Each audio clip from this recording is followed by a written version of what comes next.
Hello class, today I'm discussing about the analysis of 311 call center service request from 2007 to 2011.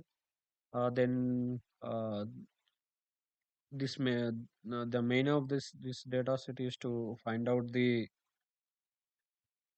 information given in the 311 call center works and the problems that are being fixed in Kansas City. It has a unique case ID for each service request and information like where the request came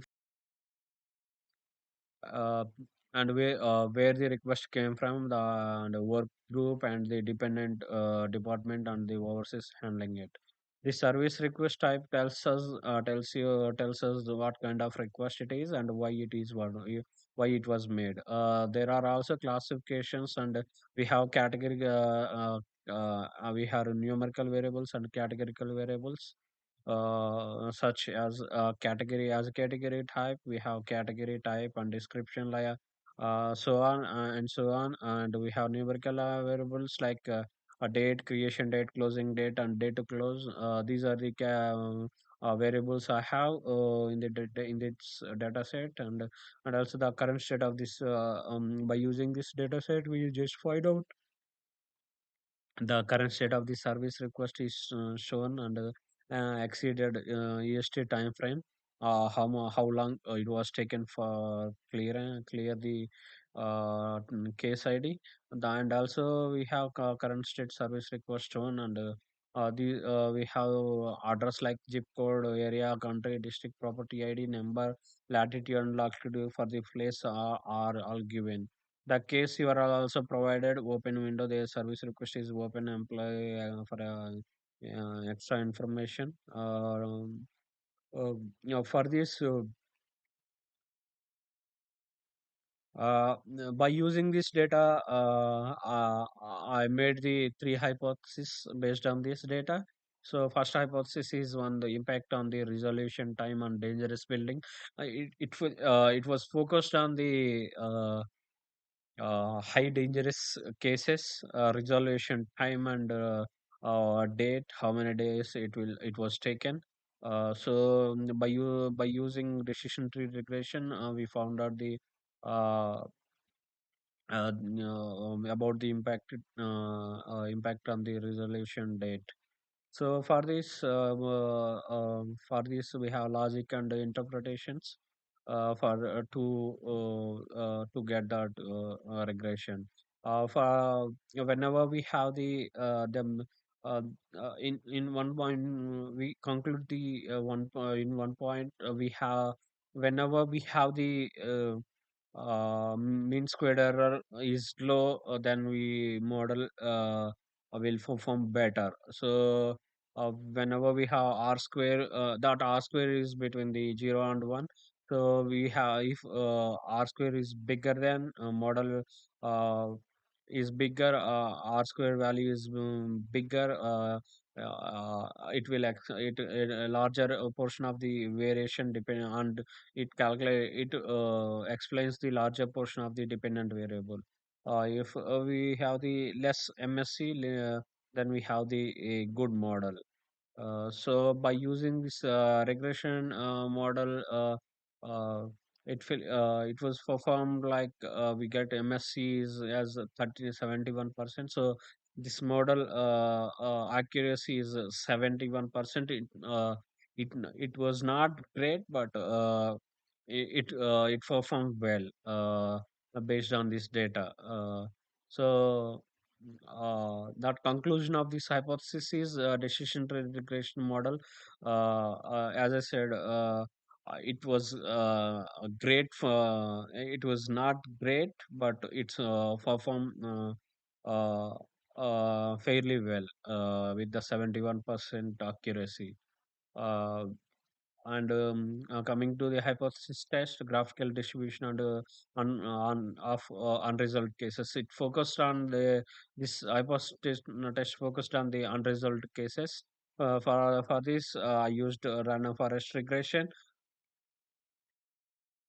The main objective of this hypothesis is the model tries to predict an objective variable that may be time related using a random forest regression to find out how effectively it predicts a target variable. We look at the matrix MAE, MSE, and RMSE and R squared. The main the for this the mean absolute error is calculated by the average of the absolute difference between the predicted and actual result.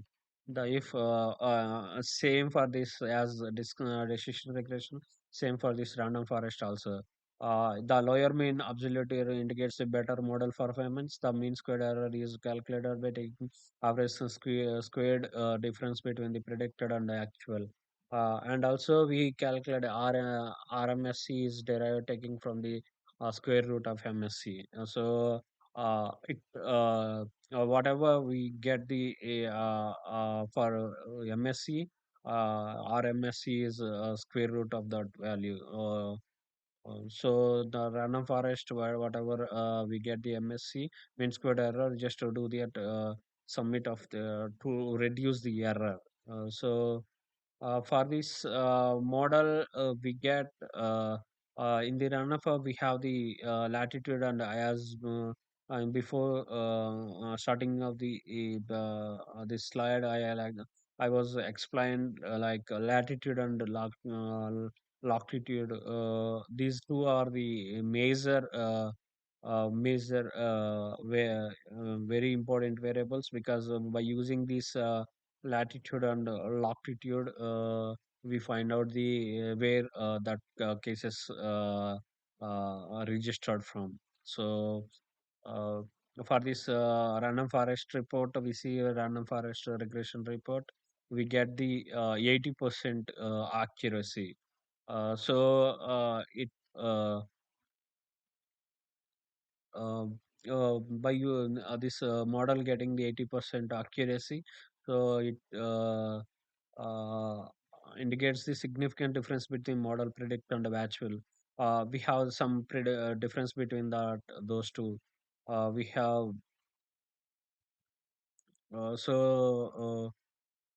it tells us, and also we have larger MSC, sensitively larger. We have some errors on those on our data on the data. So this is about the random forest.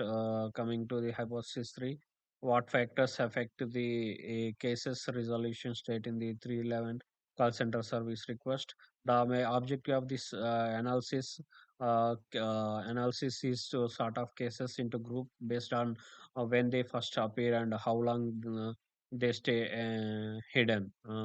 It looks at pattern in time to find trends, timing, and outside factors. The outline scores checks the difference in investigative and closing time that are too long. It will focus on the how long that call was there. For this, I used uh, clustering algorithm. K means clustering is a method to use to group items together. Cluster features may include aspects related to onset and creation time. The outline score evaluate the degree of the similarity between the items inside the same cluster, hence assessing the effectiveness of their grouping.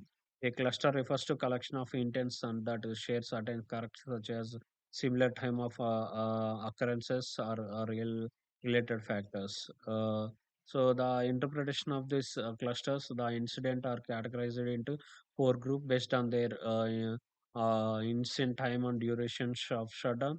Cluster 3 as the for this data the by using the elbow method elbow we selected the optimal k.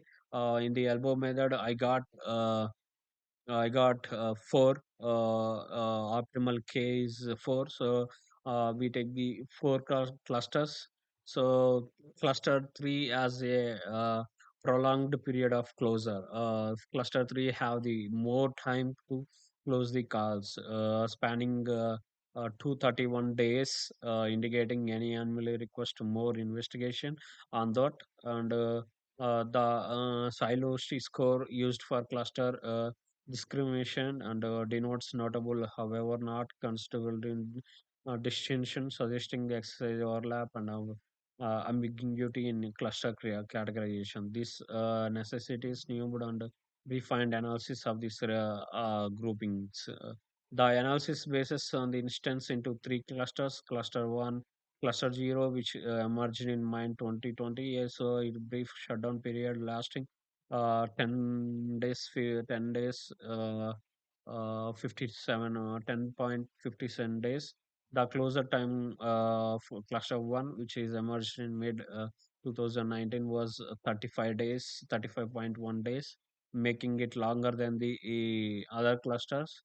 And cluster 2, which emerged in early 2020, had a closer duration of 23.79 days, indicating the considerable length of the time. And cluster 3, which was established in early 2009, saw a very lengthy period of shutdown lasting to 31.14 days. The shelter score indicates the considerable amount of differentiation between the clusters, but not remarkably high, suggesting the exercise of some overlap and ambiguity in the identify the clusters. The recommendation involving connecting the inquiry into the root cause of the abnormally long period of closer three clusters. These are the clusters. In conclusion, the analysis evaluated 311 call center service requests in Kansas City, Missouri from 2007 to March to. The goal also to see we well prediction models and the factors affect how quickly service requests are resolved. Three theories were tested, and each one used two different set of methods and models. The decision tree regression model, it's not very good, but it's fairly well with 70% accuracy. And coming to the commenting the random forest regression, it was fairly well with 80% accuracy. Coming to the cluster analysis, used to get the clusters. We get the four clusters. Cluster 3 had a closer that lasted longer than the others, which means there is error that needs to be looked at further into investigations. This is the explanation about my final project. Thank you all.